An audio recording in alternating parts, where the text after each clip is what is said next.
Okay, well, I'm pleased to be joined by Eric Pasi, Vice President of Project Development with Impact Power Solutions. And IPS is a full service clean energy development company. Twin Cities based, Minnesota based, been around for 30 plus years, I understand. Yep. And just looking at your website, mission of IPS is to positively impact people, power, and the planet with solar energy. So that's the big picture view.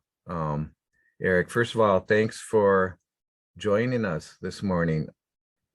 Thanks for having me, Brian. I'm excited to be chatting with you especially about the topics at hand.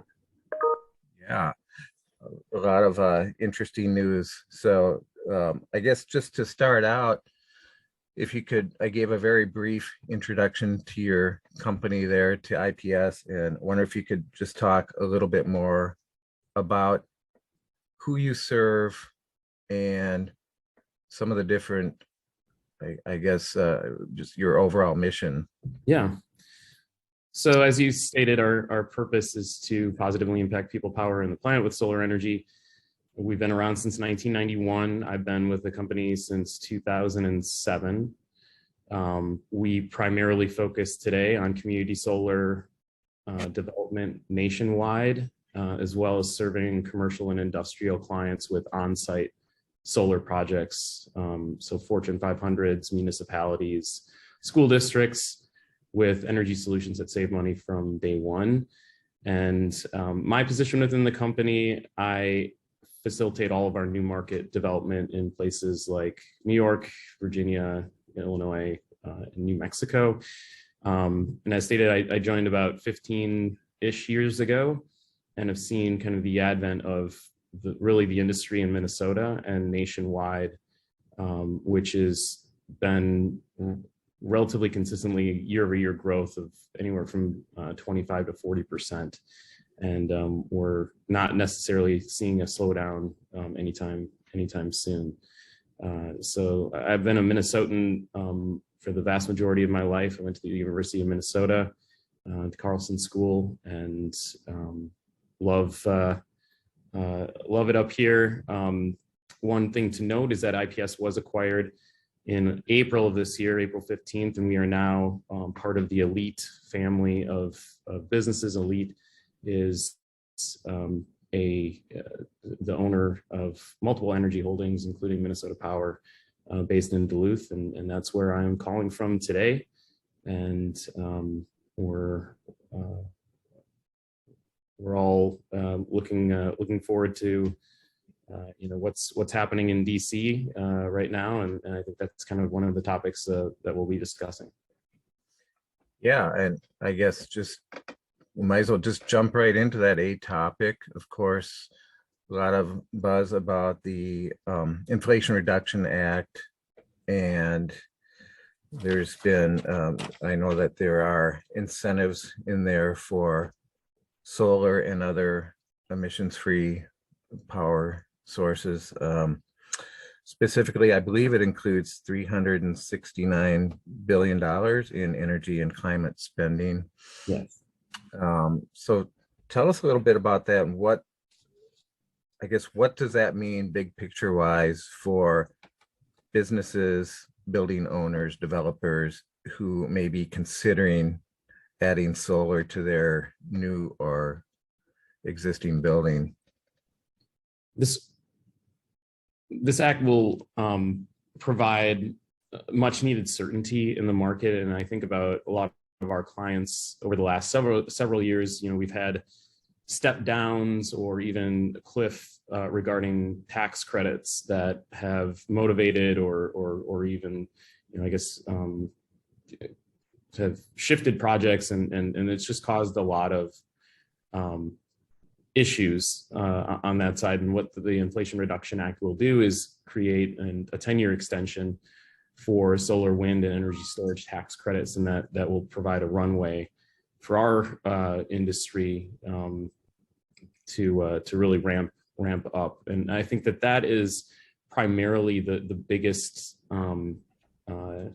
incentive for adopting clean energy. A couple of other provisions related to the tax credit now is that if you are a nonprofit or government entity that doesn't, or tribal entity that doesn't pay taxes, this bill will now allow for direct pay to those corporations. So in years past, we've done quite a few leases, and so we brought in partners that can utilize those tax credits, but that's at a detriment or a disadvantage to the host, because there's a profit that needs to be made by those tax investors. And so this kind of reduces friction on that side, and really creates quite a bit of incentive for people to adopt energy solutions.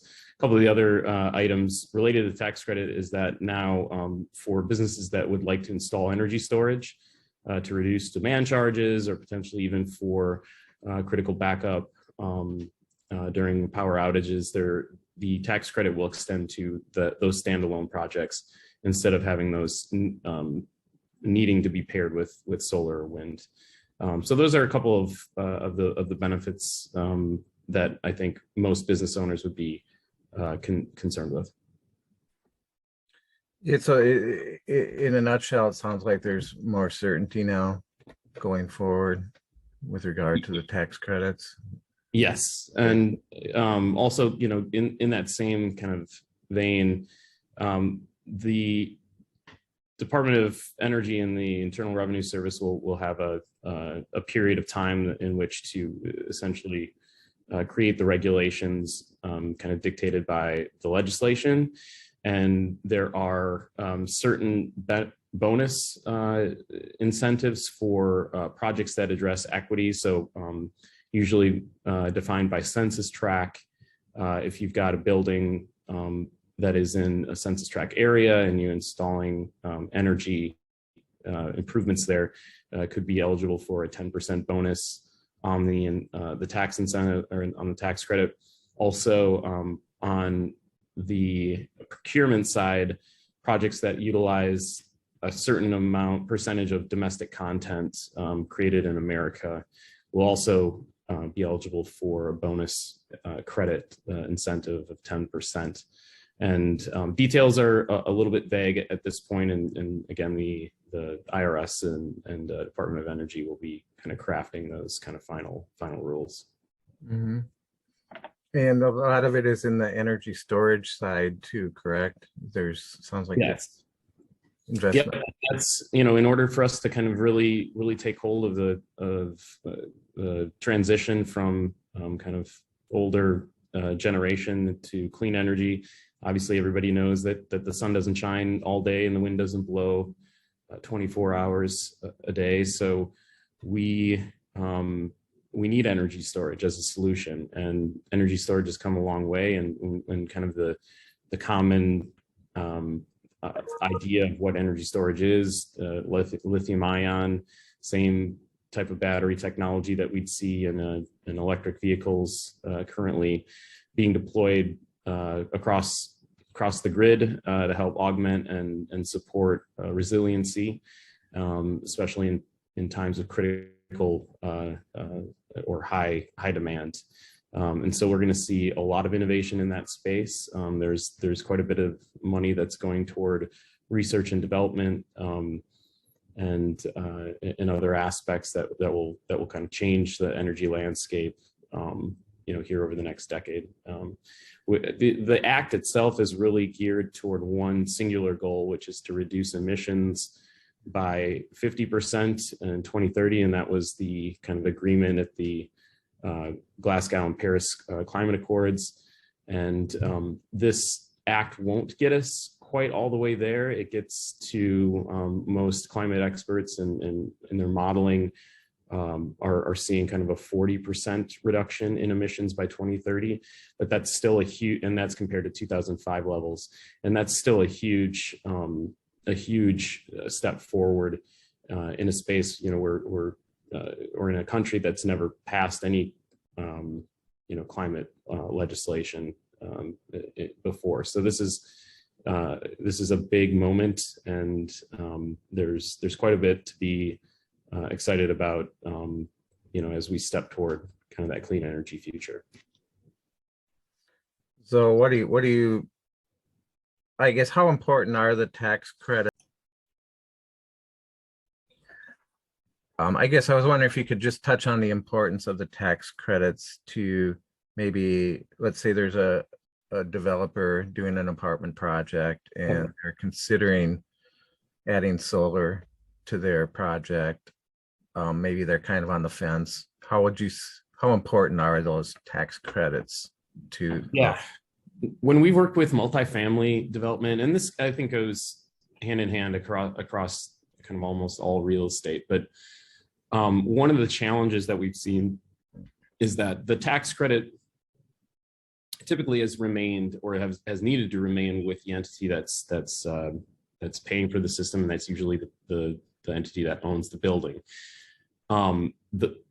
This act also allows for fungibility of the tax credit, which is been different than in the past, where we may have had to create a kind of complex lease structure so that the entity that owns the solar array and can take the tax incentives, which isn't necessarily the building entity. We've had to separate or bifurcate the ownership between the building owner, technically, and the system owner. What is happening now is that the investment tax credit will be treated much more like low income and historic tax credits, which have been much more fungible than the clean energy or investment tax credit. And so that, I think, is going to be exciting to most developers and business owners, so that you avoid some of these more complex structures.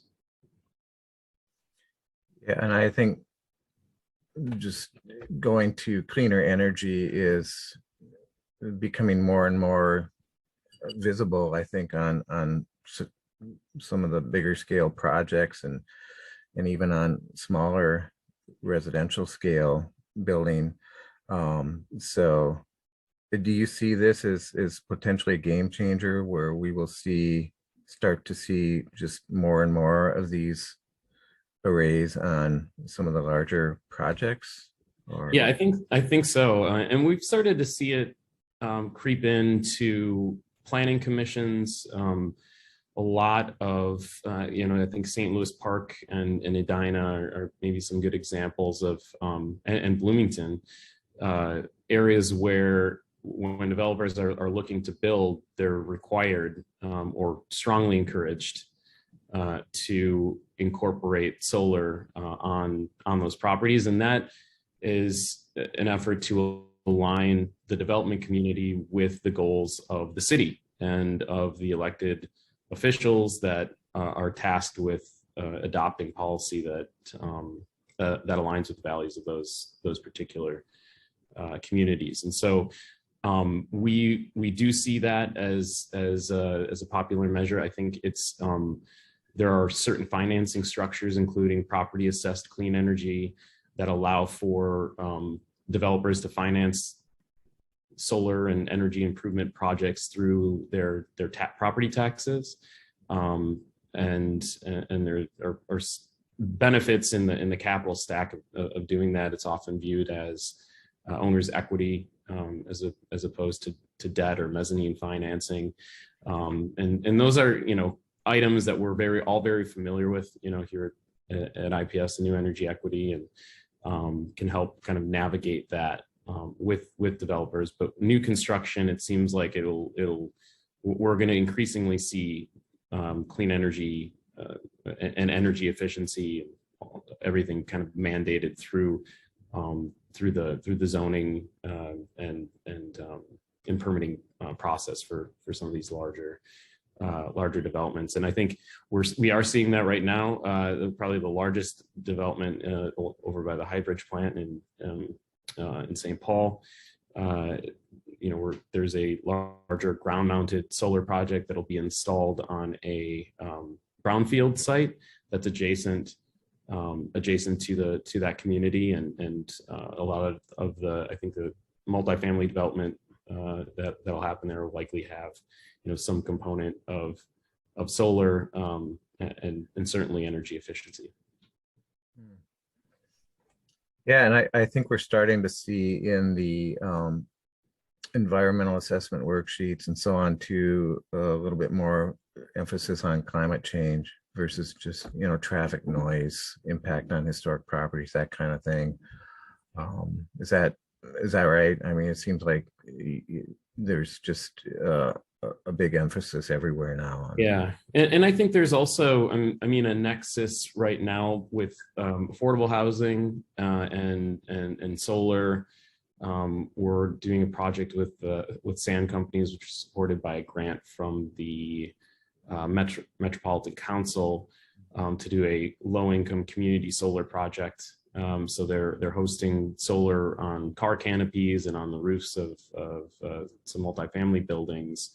And the credits and benefit from that project are accruing to the low moderate income tenants of that multifamily building. I think we're going to see a lot of adoption and kind of a push in that direction, as equity is also an important topic for communities across the metro and across the state. And solar can provide opportunities to address obviously both climate and equity in some of these projects. And so we're seeing kind of a trend in that direction as well. What, aside from the Inflation Reduction Act, what are some of the other trends you're seeing big picture wise, both opportunities and challenges for the industry? This bill, we're talking today on Thursday, the 11th. Tomorrow is slated for a vote in the House and potentially passage and then onto the president's desk. But this will certainly exacerbate some of the issues related to talent right now, and I think we're feeling that in a lot of industries. Minnesota is at maximum employment as it is right now. I think the lowest unemployment rate ever out of any state in history. We're going to be looking for people, and I think that is really the primary concern to scale at this point. And I think it creates a lot of opportunities for folks though that are interested in climate, maybe haven't maybe it aligns with their values, they really want to get involved but haven't had an opportunity to transition, or maybe they're coming out of education. And I think we will see quite a bit of folks that are transitioning from one industry into clean energy industry, and that's been a trend. But I think will be not only a place where people feel that it aligns with their morals or with their interests, but also having very competitive salary and wages on our side as we search for talent. And it'll be on us as clean energy companies to help to build those skills that are needed. But a lot of what we'll be searching for is transferable from finance in the fossil fuel industry, or finance in the medical industry is not going to be that much different than finance in clean energy. Similarly, business development and sales, not necessarily that different. You just have to understand kind of the energy landscape, and so there are definitely going to be opportunities for folks to join. But kind of the major hurdle is talent. I would say the second hurdle is just going to be supply chain and the availability of product, as the demand for that product is going to be substantial. So we're kind of gearing up for those challenges on both fronts. And on the supply chain side, is my understanding that there are some incentives for more domestic manufacturing. Is that right? Yes. So if I wasn't doing what I was doing today, I'd be looking to build a solar manufacturing facility, I think, because the bill also directs again, kind of this domestic content side of the equation, directing procurement for American-made products. And so, I think on the manufacturing side, we're going to see quite a few new announcements here over the next, call it several years of new facilities being stood up kind of across the country. And I think that there's a lot to be excited about on the manufacturing front, not only on the development and installation side of clean energy.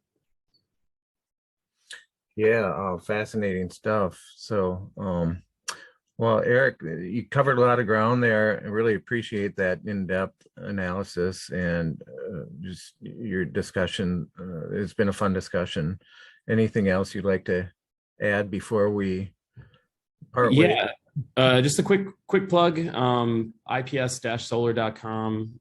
We're transitioning our marketing over to our new company, which is newenergyequity.com. And you can find me on LinkedIn. I kind of keep my feed up to date with the latest in clean energy, and love to connect with new folks and appreciate the platform and the time today, Brian. Absolutely, and thank you. And hopefully we can stay in touch, as a lot will be happening, it sounds like, in the coming days, weeks, and months and years. Yep, that's right. All right. Thank you, Eric. Have a great day. Thanks, Brian. Take care. Bye.